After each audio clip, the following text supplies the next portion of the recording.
So, ang reading mo, Sagittarius, welcome back to our channel. Naway nasa mabuti kayong kalagayan for watching the channel.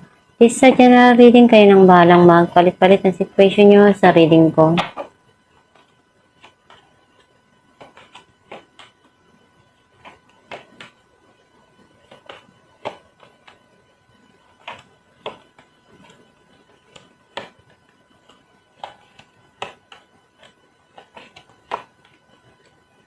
At the bottom of the deck, 3 of Pentacles. I feel like yung energy mo, nasa-sense ko na andun yung may mga inaayos ka sa loob ng tahanan or pwedeng may parating dito na pag-uusap along with your friends, neighborhood, or kamag-anak na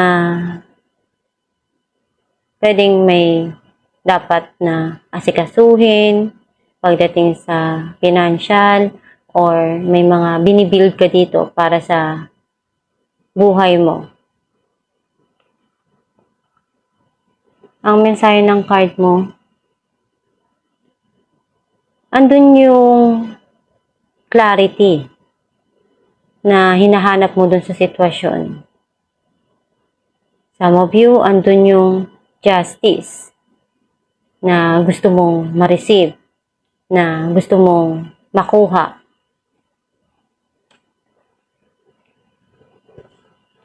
May mga plano ka dito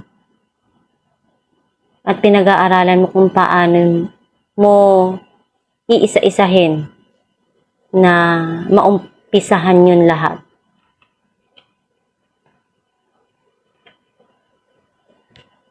Pagdating sa financial mo, tinitignan mo kung ano pa ba yung pwede mong magawa para mapaunlad. Pagdating naman sa karir mo, alam mong nagiging maganda naman yung dumarating para sa'yo. And may mga bagay ka lang dito na inaalam pa. Pagdating sa business, sa pera, kung paano mo mapapaunlad.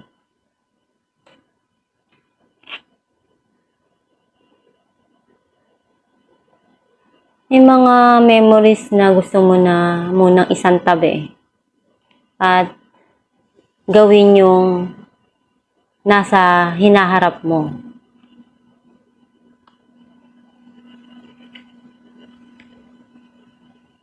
Marami kang natutunan na nangyari sa buhay mo. And para sa'yo, may mga lesson na nakapulutan ka doon. And malaki naman yung naiaambag nun sa experience mo.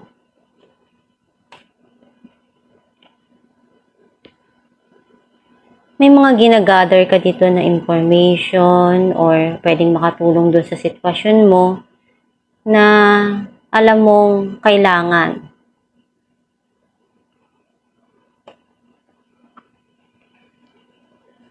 Pwedeng gusto mong lumipat ng lugar, ng tirahan. Some of you, naghihil na kung ano man yung mga nangyari sa past.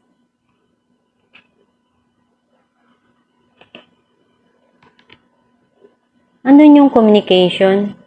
Itong tao na to, sasabihin niya kung ano yung nilalaman ng isipan niya as long na alam niyang tama yung pagkakaalam niya doon.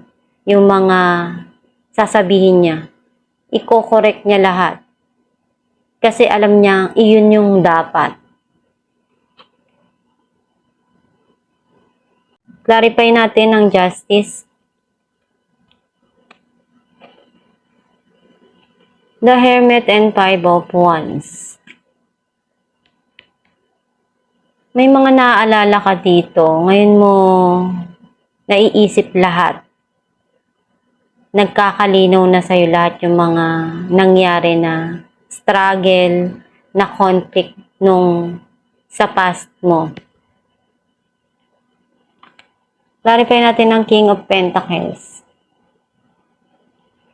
King of Wands and the Sun.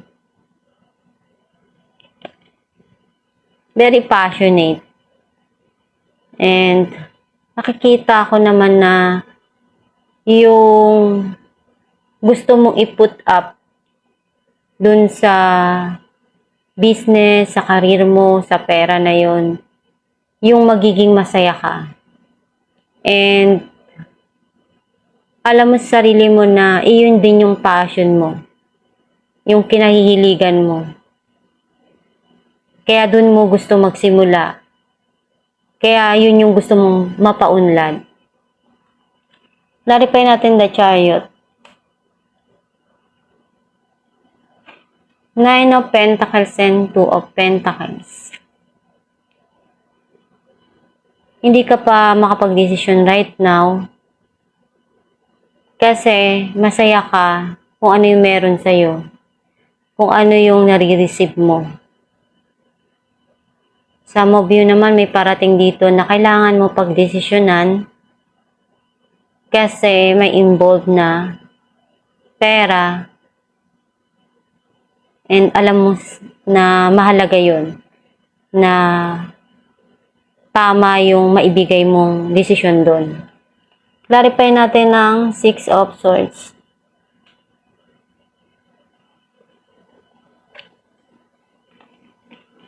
Three of Wands and the Tower.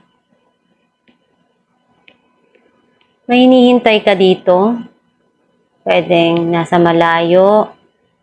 Some of you, may iniisip ka dito na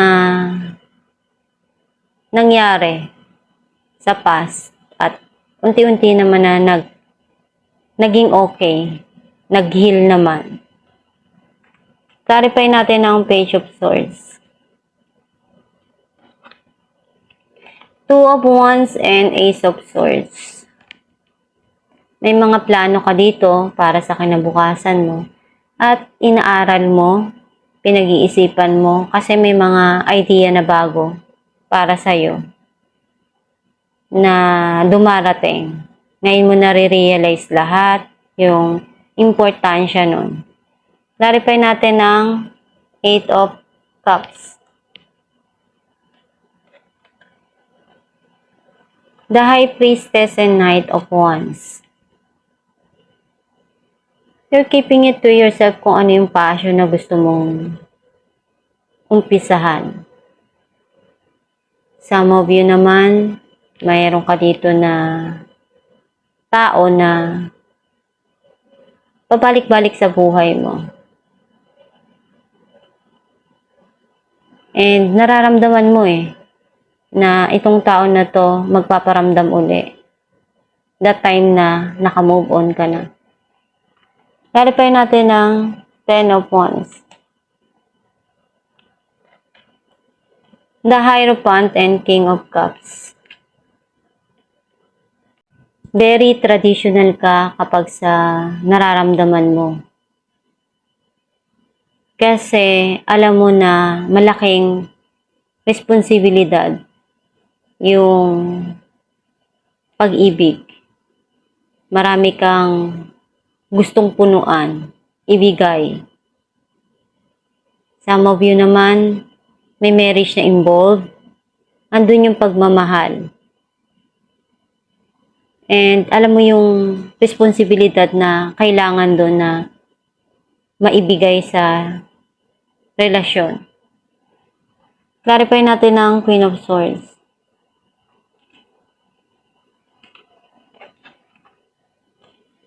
Queen of Pentacles and Six of Pentacles. May blessing na parating. And iniisip mo na mag-invest or mag-share sa mga taong mahal mo. Kasi alam mo na iyon yung tamang gawin. Pag nakakatulong ka, masaya ka. Alamin natin kung ano mensahe ng iyong gabay.